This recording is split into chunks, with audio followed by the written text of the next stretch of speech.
Kecil bareng. Menurut Abdurrahman, upahnya sebagai buruh bangunan tidak cukup untuk kebutuhan sehari-hari, sehingga nekat menjadi joki vaksin.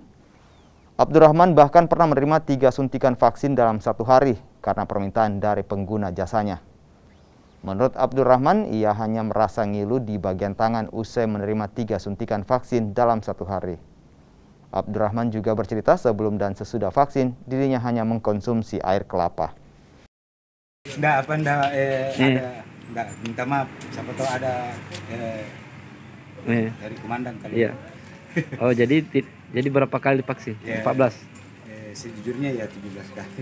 Ya, 17 kali ya. Nah, jadi mewakili. Baru ketahuan tadi malam satunya komandan. Oh, berarti. Jadi tadinya itu saya sebut 16 kali. Terus malamnya itu baru saya ingat ada ketinggalan satu orang. Berarti berapa kali? Iya, 17 kali. Bayarannya 1 kali vaksin mewakili orang itu? Nah, tentu ada yang 80, bahkan sampai 800. 800.000 ya. Orang di mana saja yang kita wakili? Ya, kalau banyaknya itu ya dekat dari rumah gitu. Oh, orang BTN situ? Bukan, Rubah ya. Ada perempuan nggak? Ada? Enggak. Enggak ada. Laki-laki semua? Iya, laki-laki.